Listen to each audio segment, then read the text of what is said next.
જય શ્રી કૃષ્ણ, રાધે રાધે. વૈષ્ણવ, આજે આપણે તવાપૂરી બનાવવાની છે. તવાપૂરી આપણે સિદ્ધ કરવાની છે. તો જેના માટે જો માપ આપણે એક સરખું જ લેવાનું છે. તો 1 કપ અહીંયા જો ચણાનો લોટ લીધો, બરાબર. ચણાના લોટમાં જેટલો ચણાનો લોટ લીધો છે ને, એટલે હાવ ફોલું નહીં. આમ ચણાનો લોટ 1 કપ ભર્યો હોય તો એને દબાવીને ભરી લેવાનું. અને એટલું જ અહીંયા ઘી કરવાનું છે, બરાબર.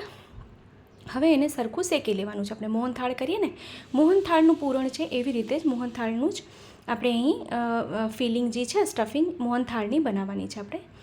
તો લોટ સરખો શેકાઈ જાય જો એમાં છે ને ધાબો દઈએ, પણ આમાં આપણે શું કરીશું, ડાયરેક્ટ એમાં દૂધ પધરાવી દઈશું, જેથી સુંદર કણીવાળો થઈ જશે. તો આ 3 ચમચી દૂધ છે. હા, આ છે ને મલાઈવાળું દૂધ લીધું છે, મલાઈ બી સાથે લીધી છે. એટલે લોટ અડધો શેકાય ને, આખો નહીં, લોટ અડધો શેકાઈ જાય ને પછી ગેસ ધીમું રાખવાનું અને દૂધ પધરાવી દેવાનું. અને જો દૂધ પધરાવશું એટલે હુંફાળ આવશે, બરાબર.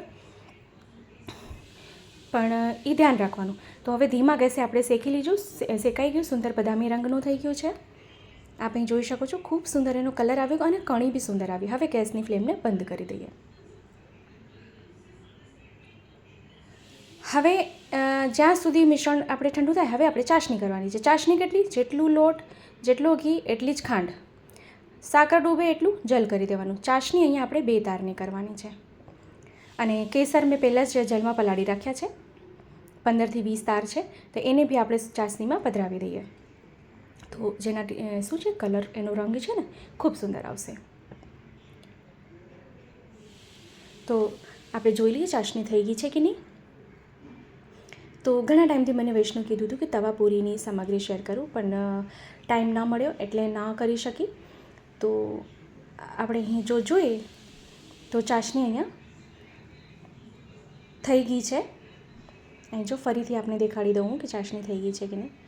એટલે ઘટ્ટ થઈ જાય ચાસણી. આપણે કહું ને, જ્યારે 2 તારની ચાસણી થઈ જાય તો બબલ્સ એકદમ વધારે આવવા માંડે અને ચાસણી થઈ ગયું. તો હવે આ ચાસણી ઉતારી લઈએ અને આપણે જે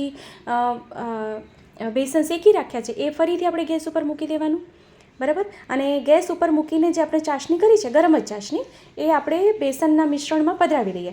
અહીંયા સુગંધી પધરાવી આપણે, એટલે એલચીનો પાવડર અડધી ચમચી, ચાસણી આપણે પૂરણમાં પધરાવી દેવાની છે. અને હવે આપણે એને સતત ચલાવતા રહેવાનું છે. જો આપણે છે ને એનું પૂરણ બનાવવાનું છે. આપણે જેવી રીતે પૂરણપૂરી કરીએ છીએ ને એવી રીતે જ. તેનો રંગ આપજો કેટલો સુંદર આવ્યો છે ને, કણી બી ખૂબ સુંદર પડી છે. આ છે ને લોહીયું છોડવા માંડે ને, આપણે ખબર પડવા માંડશે. કારણ કે એને એકદમ ઘટ, કારણ કે આપણે એને ઠારવાનું નથી. મિશ્રણ એકદમ ઠંડુ થઈ જશે એટલે એકદમ મિશ્રણ થઈ જશે ને, તો જો સાઈડમાંથી છોડવા માંડ્યું છે, આપણે દેખાતું હશે, આપણે જો સમજાતું હશે કે સાઈડમાંથી આ છોડવા માંડ્યું છે.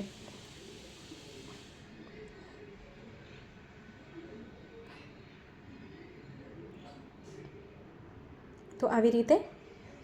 તો હવે આપણે શું કરીએ, ગેસની ફ્લેમને બંધ કરી દઈએ અને ગેસ ઉપર જ એને ઠંડુ થવા દઈએ. એકદમ આ મિશ્રણ જો ઠંડુ થઈ જશે ને તો એકદમ સરસ ઘટ્ટ થઈ જશે, એકદમ ગોળો સરસ પૂરણ એનો બની જશે. એટલે આ બીશું નહીં કે મિશ્રણ ઢીલું છે તો કેવી રીતે ભરશું અંદર. ના ના, સુંદર થઈ જશે આ. હવે મિશ્રણ ઠંડુ કરવું પડશે, કમસે કમ 5 થી 6 કલાક મિશ્રણને ઠંડુ કરવાનું, બરાબર છે. હવે આપણે એક બાજુ લોટ બાંધી લઈએ.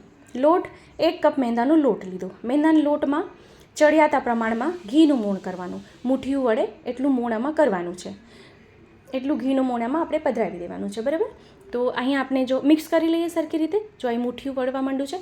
હવે એની આપણે પરોઠાનો લોટ, પૂરીનો લોટ હોય ને એવી રીતે જ એની કડક આપણે બાંધવાની છે. હા, કઠણ નહીં રાખવાનો લોટ, નહીં તો છે ને પૂરી સુંદર નહીં થાય જી, બરાબર. તવાપૂરી સુંદર નહીં થશે. તો લોટ સુંદર પૂરી જેવો બંધાઈ ગયો છે. પરોઠાનો લોટ બાંધીએ ને, નરમ હોય લોટ એવી રીતે જ. હવે લોટને આપણે ઢાંકીને મૂકી દઈએ કમસે કમ 15 થી 20 મિનિટ.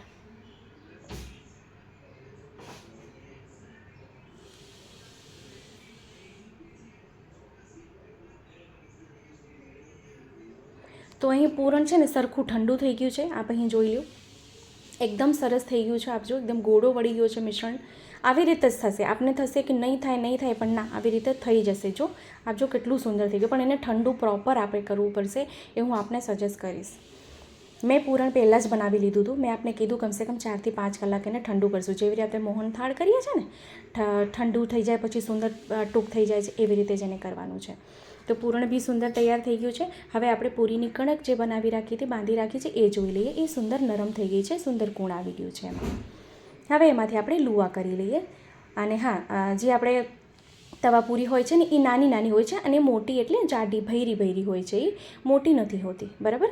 અને આપણે એને છે તાવડીમાં એટલે લોઢીમાં આપણે એને એક પૂરી જ આપણે શેકવાની હોય, કારણ કે કચોરી, ઇન શોર્ટ જો આપણે સમજાવું તો કચોરી કેવડી હોય એવી જોઈએ આ પૂરી. તો એની આવી રીતે પૂરી વણી લઈએ નાની નાની, અને પછી સ્ટફિંગ ભરાય એટલું વણી લેવાનું કે સ્ટફિંગ અંદર એટલું સમાઈ જવું જોઈએ. તો જો વિડીયો ગમે તો લાઈક જરૂરથી કરશો અને કમેન્ટ બોક્સમાં કમેન્ટ કરીને જણાવશો કે વિડીયો કેવો લાગ્યો છે. અને હા, આપણા ગ્રુપમાં શેર ચોક્કસથી કરશો, જેથી વધુથી વધુ લોકો સુધી વિડીયો પહોંચી શકે અને એને પણ આ વિડીયો ઉપયોગી થઈ શકે.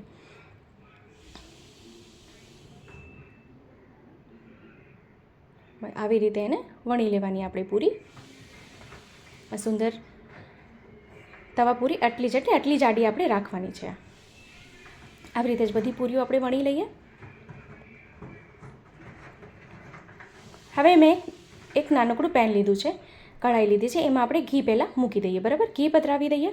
ઘી વધારે નહીં, કારણ કે એને તળવાની નથી, શેકવાની છે આપણે. તો આમાં ઘી જરાક ગરમ થાય એટલે આપણે જે પૂરી બનાવી છે એ આપણે પૂરી એમાં પધરાવી દઈએ, અને એક બાજુ શેકાય, બીજી બાજુ આવી રીતે સુંદર ફરીથી પાછું શેકી લઈએ એને.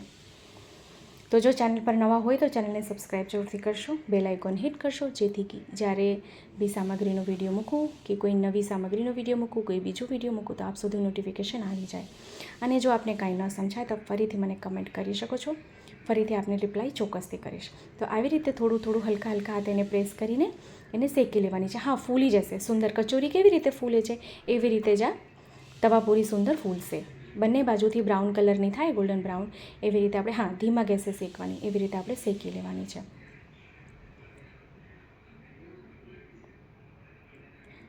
તો આપ સૌને મારા વિડીયોઝ ખૂબ યુઝફુલ થાય છે, ખૂબ ઉપયોગી થાય છે, એ બદલ આપ સૌનો ખૂબ ખૂબ દિલથી આભાર. તો આવી રીતે આપ જોઈને કલર કેટલો સુંદર આવી ગયો છે, રંગ ખૂબ જ સુંદર એનો આવ્યો છે. હવે આપણે એને પ્લેટમાં કાઢી લઈએ. આપણનું ટેક્સચર જો કેટલું સુંદર આવી ગયું છે. આવી રીતે જ બધી તવા પૂરી આપણે શેકી લઈએ.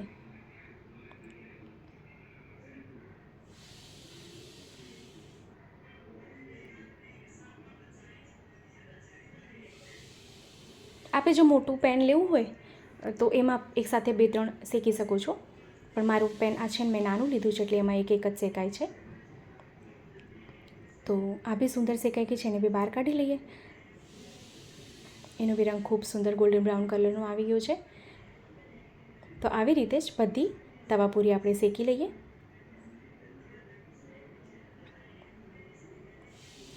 તો આપણે જો બધી તવા પૂરી સુંદર શેકાઈ ગઈ છે અહીંયા. હવે આપણે એને પાત્રમાં સાજી લઈએ. તો ખૂબ સરળ અને સુંદર તવા પૂરી અહીં સિદ્ધ થઈ ગઈ છે.